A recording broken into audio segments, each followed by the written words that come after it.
So hello everyone, कैसे हैं आप सब। आई होप बहुत अच्छे होंगे। आज हम एक ऐसे चैप्टर की स्टार्टिंग करने वाले हैं जिसका नाम है cell, the fundamental unit of life. ये चैप्टर क्लास 9th 11th और नीट के लिए सबसे ज़्यादा इम्पॉर्टेंट है। तो हम इस चैप्टर को स्टार्ट करने से पहले आपको बता दें कि इस चैप्टर में जो हमारा ओवरऑल डिस्कशन होगा वो हम पूरा का पूरा सेल से रिलेटेड करेंगे, जिसमें हम सेल की ऑर्गेनेल्स के बारे में डिस्कस करेंगे, सेल की कवरिंग के बारे में डिस्कस करेंगे और हमारी बॉडी की ऑर्गेनाइजेशन कैसे होता है इस सेल से, उसके बारे में जिक्र करेंगे। तो चलिए स्टार्ट करते हैं अपने इस डिस्कशन को। देखो भाई, जो सेल है उस सेल में सबसे पहले हम क्या चीज़ कवर करते हैं कि सेल है क्या। आप किसी भी पर्टिकुलर सेल को कैसे डिफाइन कर सकते हो। देखो भैया, आपको पता होना चाहिए कि अगर मैं किसी पर्सन की बॉडी पार्ट को देखूं, मान लो ये कोई इंसान है, गाना गा रहा है, डांस कर रहा है, तो इस इंसान की बॉडी में क्या हो सकता है कि भाई इसकी बॉडी, इसकी एक पैर हो गया, ये पैर को अलग कर दो। अब पैर है तो पैर का मतलब एक ऑर्गन है। आप किसी ऑर्गन के अंदर और डिटेल में आके देखोगे तो आपको ऑर्गन के अंदर क्या दिखाई पड़ेगा, टिश्यूज दिखाई पड़ेंगे। अब टिश्यूज के अंदर आप देखोगे तो बहुत सारे सेल के ग्रुप दिखाई पड़ेंगे, जिसको आप बोलोगे क्या, सेल। तो दुनिया के जितने भी लिविंग ऑर्गेनिज्म हैं, सारे के सारे लिविंग ऑर्गेनिज्म किससे बने होते हैं, सेल से बने होते हैं। इसीलिए हम सेल को क्या बोलने वाले हैं, cell is the fundamental structural and functional unit of life. Cell is capable of independent existent. भाई अगर आप यूनिसेलुलर की बात करो, ऐसे ऑर्गेनिजम्स की बात करो जिसके बॉडी में सिंगल सेल है, तो वो भी तो जिंदा है। यानी कि इंडिपेंडेंट एग्जिस्टेंट एक सिंगल सेल शो कर सकता है, performing essential functions of life. तो जितने भी यूनिसेलुलर ऑर्गेनिजम्स होते हैं उनकी बॉडी एक सिंगल सेल से बनी होती है और एक इकलौता एक सिंगल सेल उनकी बॉडी के सारे काम करता है। खाना खाना, खाने को डाइजेस्ट करना, खाने को बाहर एक्सक्रीट आउट करना, सर्कुलेशन का काम करना, सारा का सारा काम एक सिंगल सेल करता है। अब हम इसके आगे बात करते हैं तो हमारे पास सबसे पहला आइडिया आता है, कुछ हिस्टोरिकल बातें जानते हैं कि हमारे सेल से रिलेटेड कौन कौन से महापुरुष जुड़े हुए हैं।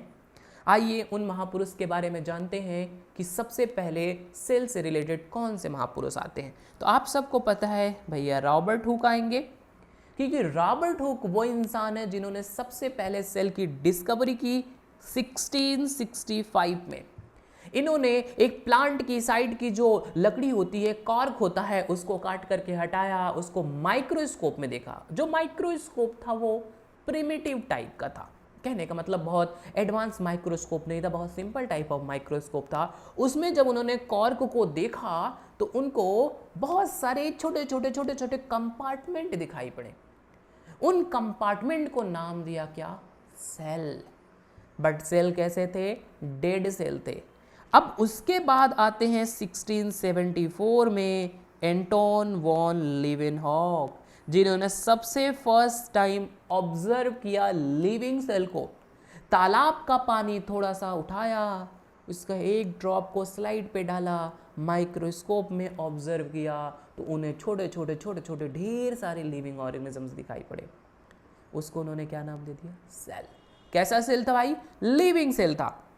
फिर आते हैं थोड़ा और आगे तो डिस्कवरी हो जाती है किसकी, सेल के अंदर न्यूक्लियस की। 1831 में किसने किया, रॉबर्ट ब्राउन ने। थोड़ा और आगे बढ़ते हैं तो अब हम पहुंच जाएंगे किसके पास, सेल थ्योरी के पास। और सेल थ्योरी से रिलेटेड दो मेन साइंटिस्ट हैं। पहले साइंटिस्ट का नाम है मैथियस स्लाइटन, दूसरे साइंटिस्ट का नाम है थियोडोर स्वान। दो साइंटिस्ट आते हैं, लेकिन जो सेल थ्योरी है उसमें एक छोटा सा एडिशन हो जाता है, और वो एडिशन कौन कर देता है, रुडोल्फ वर्चो। चलो देखते हैं ये सेल थ्योरी है क्या।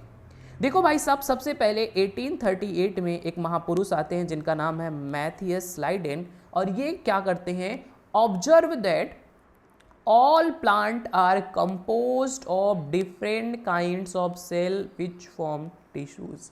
जितने भी प्लांट हैं, सारे के सारे प्लांट किससे बने होते हैं? ग्रुप ऑफ सेल से, जिसको हमने टिश्यू बोल दिया।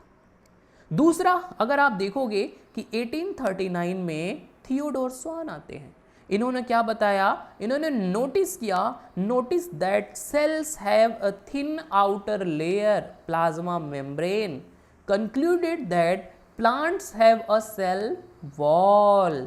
और इन्होंने एक हाइपोथेसिस किया कि bodies of animal and plant are composed of cell.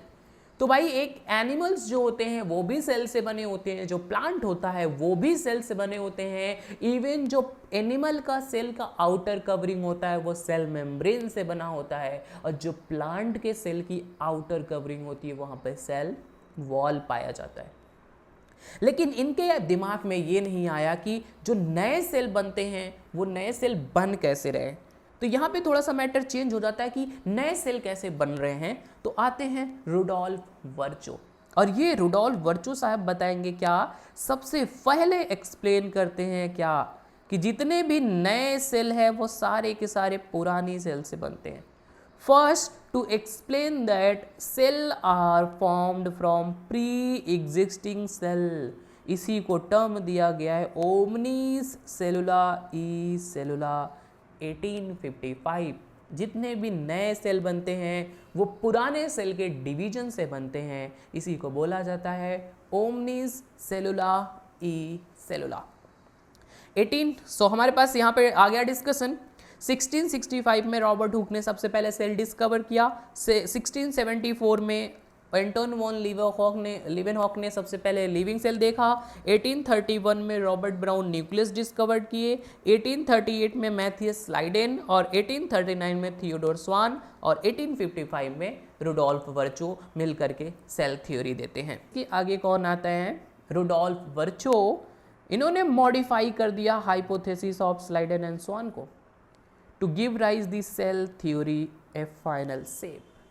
क्या देंगे भाई फाइनल शेप? देखो, Rudolf Virchow first explain that cell divide and new cells are formed from the pre existing cell omnis cellula e cellula, जिसके through ये बताते हैं कि भाई सेल थ्योरी के टोटल 3 पॉइंट बन जाएंगे। पहला कि all plants and animals are composed of cell and cell product. बहुत इंपॉर्टेंट है ये, सबसे ज़्यादा क्वेश्चन यहाँ से पूछा जाता है कि all plants and animals are composed of cell and cell product. और रुडोल्फ वर्चो कहते हैं ओमनी सेलुला ई सेलुला, कि जितने नए सेल बनते हैं पुराने सेल के डिवीजन से बनते हैं। तो हमारे पास जो मॉडिफाइड थ्योरी आता है, मॉडर्न थ्योरी आता है सेल का, वो बताता है all organisms are composed of cell and cell product and all cell arise from pre existing cell. तो ये हमारे पास एक फाइनल सेल थ्योरी आता है। ये पॉइंट आपका बहुत इंपॉर्टेंट है, आप इसको अपने दिमाग में बैठा लेना। तो आप तीनों पॉइंट्स देखिए भाई सेल थ्योरी के, जो हमने ऑलरेडी डिस्कस कर लिया है। पहला, all living organisms are composed of cell and product of cell. दूसरा, all cell are arises from pre existing cell. तीसरा, activities of an organisms are the outcome of sum total of activities and interaction of its constituent cell।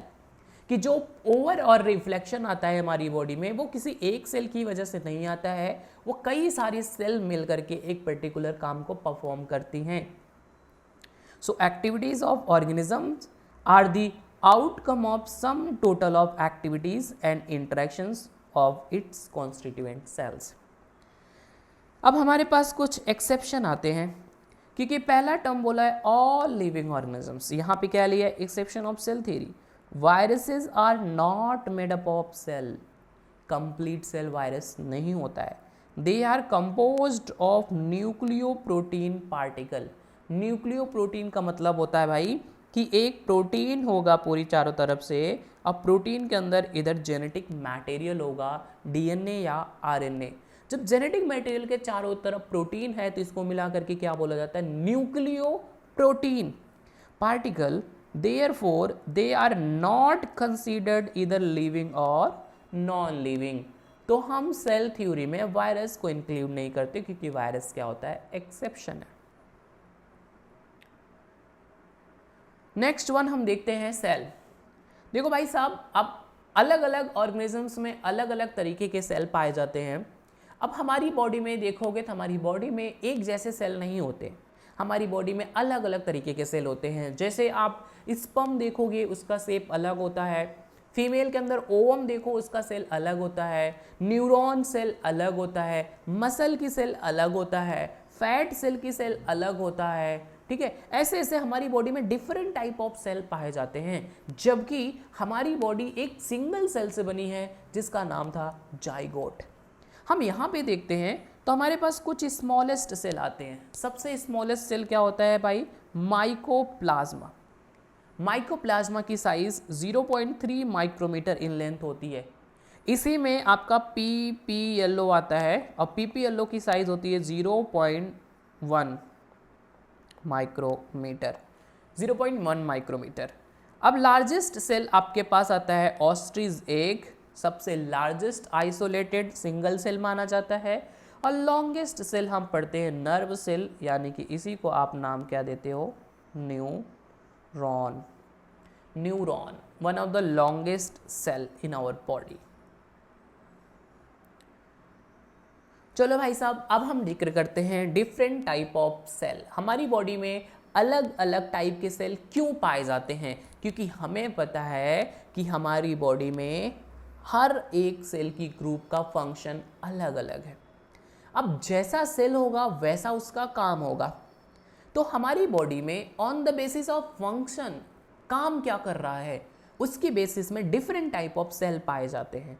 जैसे यहाँ पे based on shape देखते हैं तो RBC disc shape होता है, या इसी को हम क्या बोलते हैं, बाई कॉनकेव शेप होता है। स्किन सेल आपका पॉलीगोनल होता है। न्यूरॉन थ्रेड लाइक होता है। लार्ज इंटेस्टाइन की सेल कॉलमनार होती है। सालिवरी डक्ट किलिंग सेल कैसा होती है, क्यूबॉइडल होता है। अमीबा इरेगुलर शेप होता है, कोई शेप ही नहीं होता है। WBC भी कोई शेप नहीं होता है, अमीबॉइड होता है। मीजोफिल सेल जो कि प्लांट में पाए जाते हैं वो राउंड और ओवल शेप होते हैं। ट्रैकीड जो कि प्लांट में पाए जाते हैं ये एलोंगेटेड होते हैं। अब मैं यहाँ पे कुछ और बात कर रहा हूँ साइज़ का। यहाँ पे आप साइज़ देखते हैं कि सेल की साइज़ क्या है। तो सबसे पहला वायरस आता है। वायरस एक तरह का सेल तो है नहीं कंप्लीट, ठीक है, ये लिविंग नॉन लिविंग के बीच का पार्ट है, तो इसकी साइज सबसे स्मॉल होती है, 0.02 से लेकर के 0.2 माइक्रोमीटर का। माइकोप्लाज्मा की साइज कितना होता है, 0.3 से 0.1 या 0.1 का भी होता है, 0.3 भी होता है। बैक्टीरिया की साइज 1 to 2 माइक्रोमीटर होता है और एनिमल सेल की साइज ऑन एन एवरेज 10 से 20 सेंटीमीटर माइक्रोमीटर का होता है, माइक्रोमीटर का होता है। नाउ अब हम बात करेंगे क्लासिफिकेशन ऑफ ऑर्गेनिजम्स की। हम यहाँ पे ऑर्गेनिजम्स को क्लासिफाई करेंगे बेस्ड ऑन नंबर। देखो भाई साहब, कुछ ऑर्गेनिजम्स ऐसे होते हैं जो यूनिसेलुलर होते हैं, कुछ ऑर्गेनिजम्स मल्टी सेलुलर होते हैं। ऐसे ऑर्गेनिजम्स जिनकी बॉडी में सिंगल सेल पाई जाती है वो यूनिसेलुलर कहलाते हैं। ऐसे ऑर्गेनिजम्स जिनकी बॉडी में बहुत सारी सेल पाई जाती है उनको हम मल्टी सेलुलर कहते हैं। तो यूनिसेलुलर ऑर्गेनिजम्स का एग्जाम्पल आप देखोगे, made up of single cell, तो एक ही सिंगल इकलौता सेल मिलकर के उसकी बॉडी का सारा काम करेगा। तो functional unit which is capable of respiration, excretion etcetera and capable of independent existent. But multi cellular cell कैसे होते हैं, मोर देन वन सेल होते हैं। Specialize cell perform different function and cell then interact with another to maintain life. Now next one आता है हमारे पास, based on the organization of genetic material. अब जेनेटिक मटेरियल का ऑर्गेनाइजेशन देखते हैं तो हमारे पास क्या आता है भाई, एक तो प्रोकैरियोटिक और एक तो यूकैरियोटिक। देखो दो तरीके के सेल पाए जाते हैं। एक सेल होता है जिसके अंदर पूरी तरह से न्यूक्लियस डेवलप नहीं होता है, न्यूक्लियर मेम्ब्रेन एब्सेंट होता है, उसको हम प्रोकैरियोटिक सेल कहते हैं। और जिसमें ट्रू न्यूक्लियस डेवलप होता है उसको हम यूकैरियोटिक कहते हैं। सो प्रोकैरियोटिक एंड यूकैरियोटिक दो तरीके के ऑर्गेनिजम्स होते हैं। प्रोकैरियोटिक ऑर्गेनिजम्स होता है जिसमें cell without a well defined nucleus, pro का मतलब होता है पूरी तरह से डेवलप नहीं है, and genetic material is not enclosed in a well defined membrane bound nucleus। तो ऐसे न्यूक्लियस को क्या नाम दिया जाता है? Nucleoid. and eukaryotic organism cell with a true nucleus genetic material is bound by well defined structure। now the prokaryotic cell, तो हमें सबसे पहले पढ़ना होगा क्या? Prokaryotic cell. What is prokaryotic cell? क्या क्या चीज़ें पाई जाती हैं इस प्रोकैरियोटिक सेल के अंदर? तो अगर आप एक जनरल स्ट्रक्चर बना के देखोगे किसी एक प्रोकैरियोटिक सेल का, प्रोकैरियोटिक सेल का मतलब हम सीधे पढ़ने वाले हैं बैक्टीरिया के बारे में और कुछ नहीं। हम बैक्टीरिया के बारे में पढ़ने वाले हैं कि क्या है इसमें। तो भाई साहब देखो, सबसे पहले एक बैक्टीरिया की कवरिंग हमने बना दिया, आउटर कवरिंग। आउटर कवरिंग में सबसे अंदर की तरफ आपको प्लाज्मा मेम्ब्रेन दिखाई पड़ेगा, प्लाज्मा मेम्ब्रेन के बाद सेल वॉल दिखाई पड़ेगा और सेल वॉल के बाहर आता है कैप्सूल। 3 लेयर्स पाई जाती हैं किसी भी बैक्टीरिया के ऊपर। पहला सेल मेम्ब्रेन या प्लाज्मा मेम्ब्रेन, फिर सेल वॉल होता है, फिर सबसे बाहर पाया जाता है कैप्सूल की लेयर पाई जाती है। इसके अलावा इसके पास इसका खुद का जेनेटिक मटेरियल होता है, डीएनए, जिसको हम न्यूक्लियोइड कहते हैं क्योंकि इसमें ट्रू न्यूक्लियस नहीं होता है। सेल के अंदर जो लिक्विड मटेरियल पाया जाता है, जो मैट्रिक्स होता है, उसको हम साइटोप्लाज्म कहते हैं। साइटोप्लाज्म के साथ साथ इनमें राइबोसोम भी पाया जाता है, लेकिन ये राइबोसोम स्मॉल होता है, कितना? 70s का। इसके अलावा आप देखोगे कि एक बैक्टीरिया को मूवमेंट करने के लिए, एक प्रोकैरियोट को मूवमेंट करने के लिए, लोकोमोशन के लिए पाया जाता है फ्लैजिला। फ्लैजिला लोकोमोटरी ऑर्गन होता है, ऐसे ऐसे डांस करता है जिसकी वजह से बैक्टीरिया में मूवमेंट देखने को मिलेगा। इस फ्लैजिला के साथ साथ इसके ऊपर और भी एक्सटेंशन होते हैं, जैसे कि इसके ऊपर पाया जाता है पाइलस, इसके ऊपर पाया जाता है फिम्ब्राई, ठीक है। और इसमें तो एक जेनेटिक मटेरियल न्यूक्लियोइड हो गया, इसका खुद का डीएनए हो गया। इसके साथ साथ कुछ और डीएनए मटेरियल पाए जाते हैं जो एक्स्ट्रा क्रोमोसोमल जेनेटिक मटेरियल होते हैं, और इस एक्स्ट्रा क्रोमोसोमल जेनेटिक मटेरियल को हम बोलते हैं प्लाज्मिड, ठीक है, प्लाज्मिड बोलते हैं। नाउ अब हम इसके कुछ फीचर्स को पढ़ते हैं कि क्या होता है एक प्रोकैरियोटिक सेल, क्या क्या चीज़ें इसमें पाई जाती हैं। तो भाई साहब आप देखोगे कि पहला number, lack membrane bound organelles such as endoplasmic reticulum, AR, Golgi complex, lysosome, mitochondria, microbodies, vacuole, यानी कि राइबोसोम को छोड़ करके सारे के सारे सेल ऑर्गेनेल्स एब्सेंट होते हैं प्रोकैरियोट्स में। Represented by bacteria, pleuropneumonia like organisms, PPLO, blue green algae, mycoplasma, ये सारे के सारे एग्जाम्पल्स हो जाते हैं किसके? प्रोकैरियोट्स के। क्या हैं प्रोकैरियोट्स के example? Bacteria, pleuropneumonia like organism PPLO यानी कि माइकोप्लाज्मा, ब्लू ग्रीन एल्गी। और इसमें क्या है हमारे पास? जनरली ये स्मॉल होते हैं, बहुत छोटे साइज के होते हैं और बहुत तेज डिवाइड करते हैं as compare to eukaryotic cell. Prokaryotic cell में डिवीजन बहुत तेजी से होता है as compare to eukaryotic cell. इनमें जो सेल वॉल पाया जाता है वो cell wall surround cell membrane except mycoplasma. Mycoplasma को छोड़ करके सारे प्रोकैरियोट्स में सेल वॉल पाया जाता है। No well defined nucleus is present as it is not enveloped by a membrane, genetic material is naked. Fluid matrix filling the cell is cytoplasm. Many bacteria have a smaller circular DNA outside genomic DNA called plasmid. Unique characteristic, antibiotic resistant to bacteria. तो भैया जो ये plasmid है, इस plasmid के अंदर पाया जाता है कुछ ऐसे जीन जो एंटीबायोटिक रेजिस्टेंट होते हैं, यानी कि अगर एंटीबायोटिक से मारने की कोशिश किया जाए इनको तो ये एंटीबायोटिक की प्रेजेंस में नहीं मरेंगे, ऐसे कुछ होते हैं। तो हमने कुछ एक बेसिक फीचर जान लिया है प्रोकैरियोटिक सेल का कि एक प्रोकैरियोटिक सेल में क्या क्या चीज़ें होनी चाहिए, जैसे कि आपने यहाँ पे ध्यान से देखा। अब हम बात करेंगे सेल इन्वोलप की। भाई प्रोकैरियोट्स के अंदर हमने 3 कवरिंग पढ़ा, सबसे अंदर सेल मेम्ब्रेन, सेल वॉल और सबसे बाहर क्या आता है? कैप्सूल। या कैप्सूल को हम ग्लाइकोकैलिक्स जानेंगे, अभी पढ़ते हैं। देखो भाई, cell envelope consist of complex 3 layered structure. सबसे बाहर की तरफ होता है ग्लाइकोकैलिक्स, सबसे मिडल में होता है सेल वॉल, सबसे अंदर पाया जाता है सेल मेम्ब्रेन। तो यहाँ पे आप देखोगे इस स्ट्रक्चर में अंदर की तरफ सेल मेम्ब्रेन है, आप इस सेल मेम्ब्रेन को बताओगे बिल्कुल सिमिलर होता है, सिमिलर टू यूकैरियोट्स। यानी कि हमारी बॉडी की जो सेल है और बैक्टीरिया की जो बॉडी सेल है, दोनों के सेल मेम्ब्रेन लगभग सिमिलर होते हैं। बाकी आता है बात सेल वॉल की, तो सेल वॉल डिफरेंट होता है।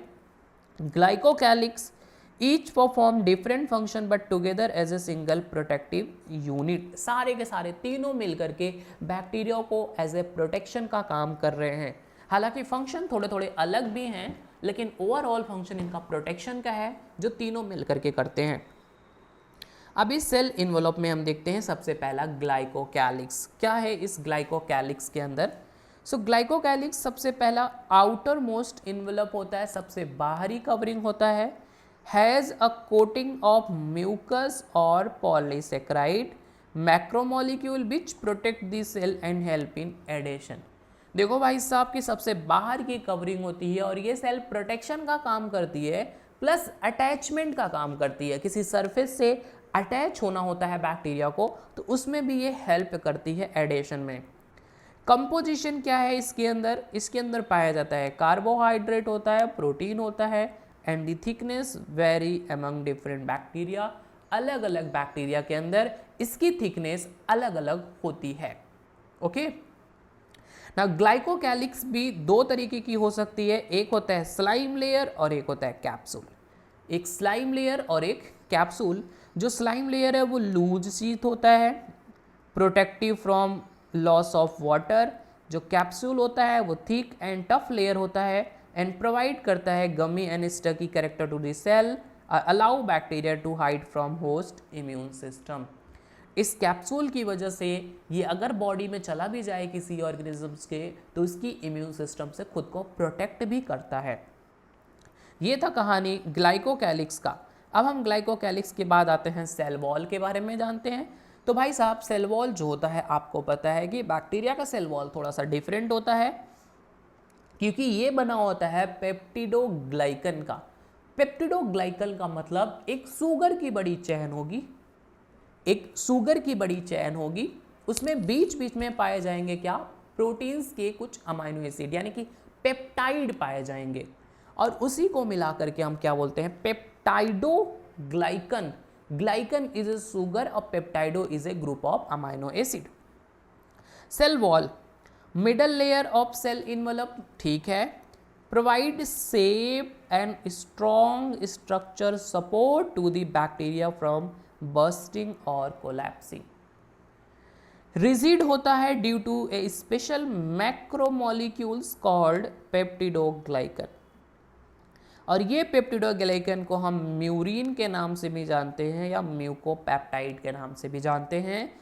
Polymer of N acetyl glucosamine NEG और N acetyl muramic acid NAM। NAG और NAM ये दोनों मिलकर के पॉलीपेप्टाइड चेन, पॉलीसेक्राइड की चेन बनाते हैं। NAG और NAM दो अलग अलग शुगर से मिलकर के अगर कोई पॉलीसेक्राइड बन रहा है, तो हम इसको हेट्रोपॉलीसेक्राइड कहते हैं। सो पेप्टिडोग्लाइकन एक तरीके का हेट्रोपॉलीसेक्राइड से बना हुआ है। Number of antibiotics like penicillin inhibits cross-linking of peptidoglycan strand, therefore cell undergo lysis in the presence of 3 these antibiotics। तो कुछ एंटीबायोटिक्स होते हैं जो NAG और NAM के बीच की क्रॉस लिंक को ब्रेक कर देते हैं, तो ऐसे एंटीबायोटिक्स की यूज करके हम बैक्टीरिया को मार सकते हैं। ग्राम स्टेनिंग किया जाता है on the presence of cell wall. अगर सेल वॉल है तो सेल वॉल की बेसिस पे हम ग्राम स्टेनिंग करते हैं। ग्राम एक साइंटिस्ट है, ठीक है, इन्होंने ग्राम स्टेनिंग दिया था, बताया था कि अगर इनका स्टेन जो बैक्टीरिया ले लेता है उसको हम ग्राम पॉजिटिव कहते हैं, और जो स्टेन नहीं लेता है उसको हम ग्राम नेगेटिव कहते हैं। Gram staining is a special technique which classified bacteria into two groups, Gram positive and Gram negative bacteria. कैसे करते हैं देखो भाई साहब, एक साइंटिस्ट है Hans Christian Gram, develop a method to distinguish bacteria based on differences they exhibit in their cell wall composition. Method is called Gram staining, also known as Gram's method. Application of Gram staining, तो भाई साहब ये application आपको पढ़ने की इतना खास ज़रूरत नहीं है, बस आप इतना याद रख लेना कि अगर आपको पढ़ना है तो आप पढ़ सकते हो। आप इतना याद रख लेना कि जो बैक्टीरिया ग्राम स्टैन को ले लेते हैं वो हमें वायलेट कलर या ब्लू कलर दिखाई पड़ते हैं, हम उनको ग्राम पॉजिटिव कहते हैं। जो ग्राम स्टैन नहीं लेते हैं वो पिंक कलर के दिखाई पड़ते हैं, उनको हम ग्राम नेगेटिव कहते हैं। जैसे यहाँ पे कुछ मेथड है ग्राम स्टैनिंग का, आप देख सकते हो। हम ग्राम स्टैन क्रिस्टल वायलेट यूज़ करते हैं। सबसे पहले बैक्टीरिया के ऊपर सारे के सारे बैक्टीरिया पर्पल कलर के हो जाते हैं, ब्लूइश कलर के हो जाते हैं। हम आयोडीन डालते हैं, आयोडीन में भी हमारे पास कलर कैसा होता है, पर्पल, फिक्स हो जाता है क्योंकि आयोडीन कलर को फिक्स कर देता है। फिर हम डी कलराइज़र डालते हैं। डी कलराइज़र में मेनली क्या यूज़ किया जाता है, एल्कोहल। एल्कोहल डालेंगे तो जो भी बैक्टीरिया इसमें से स्टैन नहीं लिया होगा उसका कलर छूट जाएगा। तो यहाँ पे कुछ का कलर छूट जाएगा, कुछ का कलर होगा, यानी कुछ स्टैन को लिए होंगे। हम सैफरनिन डालते हैं, काउंटर करंट मतलब काउंटर स्टैन डालते हैं इसमें। तो जो कलर यहाँ पे छोड़ दिए थे बैक्टीरिया, उन्होंने दोबारा कलर ले लिया, कौन सा, सैफरनिन का। तो दो कलर आ जाएंगे, एक आपके पर्पल कलर आ जाएंगे, एक आपके पिंक कलर या रेड कलर के आ जाएंगे। जो पर्पल कलर आते हैं उनको हम ग्राम पॉजिटिव कहते हैं और जो दूसरे वाले होते हैं उनको हम ग्राम नेगेटिव कहते हैं। सो ग्राम पॉजिटिव और Gram negative on the basis of Gram stain. Cell wall के बेसिस में ग्राम पॉजिटिव और ग्राम नेगेटिव हमने यहाँ पे पढ़ लिया कि एक ग्राम नेगेटिव बैक्टीरिया और एक ग्राम positive bacteria on the basis of presence of stand, कि स्टैन ले रहा है या नहीं ले रहा है। तो हम यहाँ पे बात करेंगे सेल इनवलप की। भाई सेल इनवलप जो सेल वॉल से निकले होते हैं एक्सटेंशंस, उसमें सबसे पहला आता है क्या, फ्लैजेला। और ये फ्लैजेला क्या है भाई, थिन फिलामेंटस एक्सटेंशन है। और आपको पता है कि फ्लैजेला की यूज़ करके बैक्टीरिया में मूवमेंट होता है, बैक्टीरिया एक जगह से दूसरी जगह जा सकता है। Play significant role in mortality, मतलब movement. The flagellum is composed of 3 part, एक होता है फिलामेंट, एक होता है हुक और एक होता है बेसल बॉडी। यहाँ पे देख सकते हो बेसल बॉडी सबसे अंदर का पार्ट है और हुक पार्ट आपके मेम्ब्रेनस वाले पार्ट से रिलेटेड है और फिलामेंट सबसे बाहर होता है जो बाहर की तरफ दिखाई पड़ता है। The filament is the longest portion and extend from the cell surface to the outside. जो फिलामेंट होता है वो सेल सरफेस से लेकर के बाहर की तरफ निकला होता है। It is hollow rigid cylindrical structure made up of protein जिसका नाम है flagellin protein, and the basal body is a rod like structure which consist of the rings. जो ऑर्गेनिजम्स होते हैं ज़रूरी नहीं है कि उनके अंदर फ्लैजेला प्रेजेंट हो, कुछ में फ्लैजेला होता है, कुछ में फ्लैजेला नहीं होता है। सो जिसमें फ्लैजेला होता है उसको हम मोटाइल कहते हैं, यानी कि उनमें लोकोमोशन होता है, और जिनमें फ्लैजेला नहीं होता है वो नॉन मोटाइल होते हैं, यानी कि उनमें लोकोमोशन नहीं होता है। हम इसके बाद जिक्र करेंगे किसके बारे में, सेल मेम्ब्रेन। देखो सेल मेम्ब्रेन बैक्टीरिया का और हमने बताया यूकैरियोट का बिल्कुल सिमिलर होते हैं।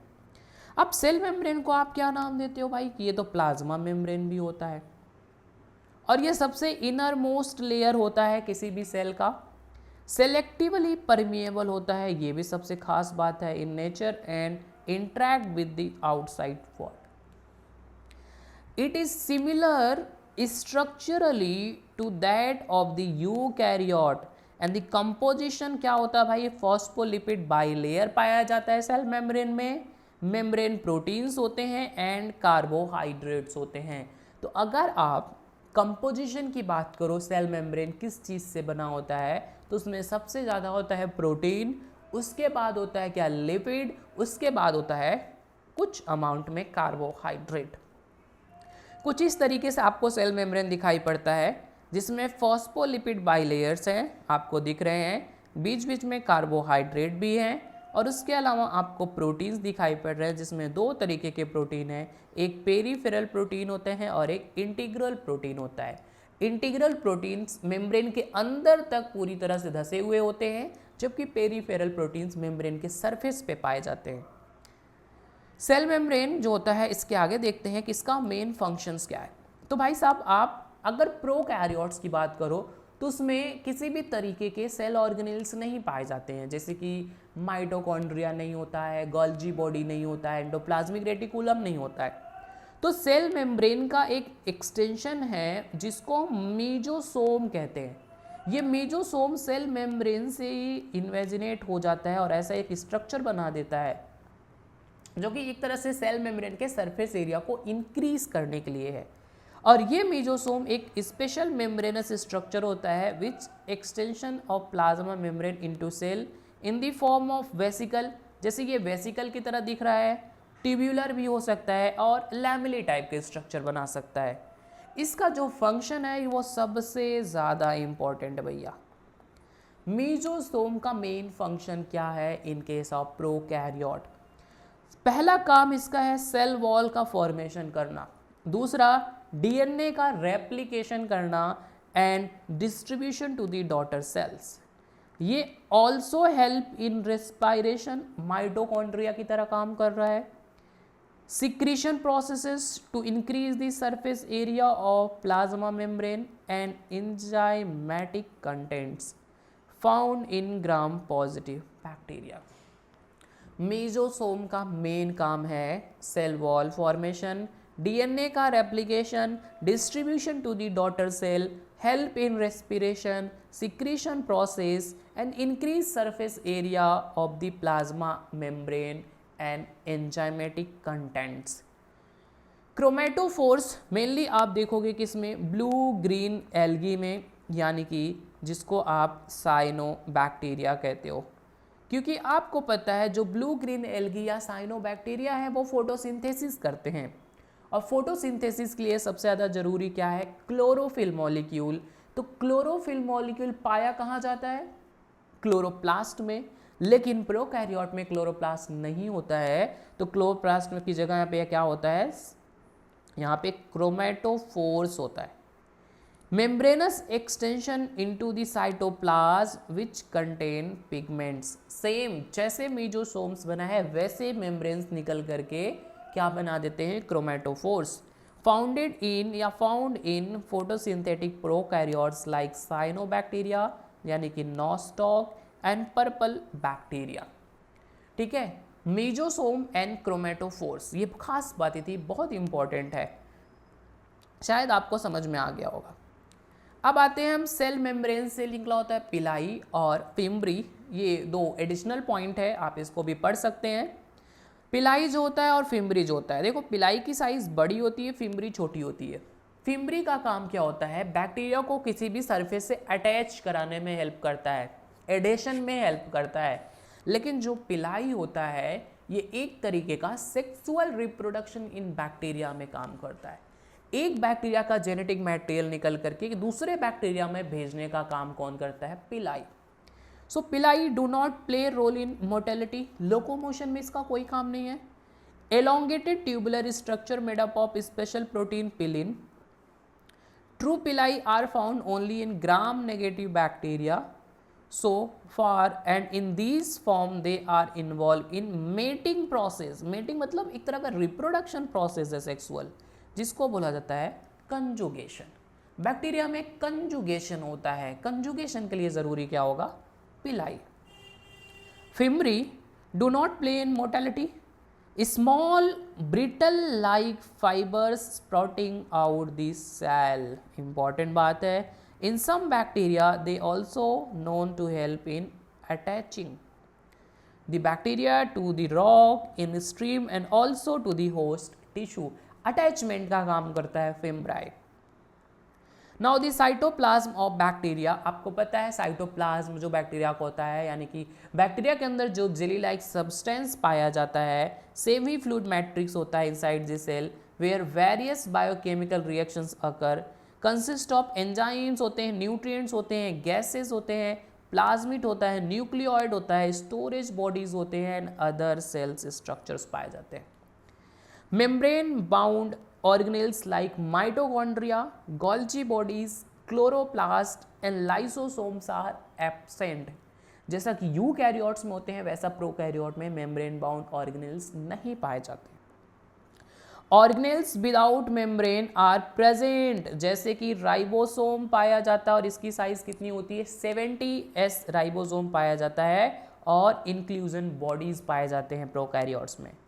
राइबोसोम क्या है भाई कि ribosome are non membranous bound organelles जिसकी साइज 15 से 20 नैनोमीटर होती है, associated with plasma membranes of cell, made up of RNA and protein. So ribosome में सिर्फ और सिर्फ क्या पाया जाता है, आरएनए और प्रोटीन। कंसिस्ट ऑफ 2 सब यूनिट 50s एंड 30s, यानी कि जो ये आपका 70s है उसमें 2 सब यूनिट होते हैं, एक बड़ा और एक छोटा। बड़ा वाला 50s होता है और छोटा वाला 30s होता है। इसको जोड़ करके 80 बन रहा है, बट आप दिमाग में 80 ना लाना भाई, ये 70s है। Consist of 2 subunit 50s and 30s unit which when present together form 70s। Site of protein synthesis, आपको पता है राइबोसोम का मेन काम होता है प्रोटीन की सिंथेसिस करना। Cytoplasmic ribosome synthesize protein which remains within the cell. Ribosome on plasma membrane make protein that are transported out. Several ribosomes में attach to a single mRNA and form a chain called polysomes or polyribosomes. These ribosomes, the ribosomes of a polysomes translate the mRNA into protein। ये आपको समझ में आएगा जब हम translation का process पढ़ेंगे तब। आप याद रखना आरएनए जो होता है, आरएनए से अटैचमेंट किसका होता है, राइबोसोम का। एक mRNA से कई सारे राइबोसोम अटैच हो जाते हैं प्रोटीन बनाने के लिए, इसीलिए इस स्ट्रक्चर को नाम दिया जाता है पॉलीसोम्स या पॉलीराइबोसोम। इंक्लूजन बॉडी, ये हमारा लास्ट होगा। इंक्लूजन बॉडी कहाँ होगा भैया, ये भी इंक्लूजन बॉडी आपके पाए जाएंगे साइटोप्लाज्म में। ये स्टोरेज का काम करते हैं। Lie freely in cytoplasm, non membranous bound store reserve materials, जैसे कि फॉस्फेट ग्रेन्यूल्स होते हैं, साइनोफाइसियन ग्रेन्यूल होते हैं एंड ग्लाइकोजन ग्रेन्यूल्स होते हैं। Single layer non unit membrane which is 2 से 4 नैनोमीटर थिक होता है। Example poly beta hydro butyric granules, sulphur granules and gas granules ये पाए जाते हैं। गैस वैक्यूल्स जो होते हैं आपके found in blue green algae, purple and green photosynthetic bacteria. जहाँ पे गैस वैक्यूल्स होते हैं इनका काम क्या हो सकता है कि ये बायोएनसी प्रोवाइड करते हैं। बायोएनसी का मतलब होता है फ्लोट करना सरफेस पे वाटर के। न्यूक्लियोइड जो कि जेनेटिक मटेरियल है, नो वेल डिफाइंड न्यूक्लियस पाया जाता है। Presence of nucleoid dense area in the cell that contain the genetic material. तो ये हमारा कुछ बेसिक था, बेसिक कहो या एडवांस कहो किसके बारे में, प्रोकैरियोटिक सेल के बारे में। और अब हम नेक्स्ट वीडियोस में पढ़ेंगे क्या, यूकैरियोटिक सेल और सेल ऑर्गेनेल्स के बारे में। आई होप आपको यहाँ तक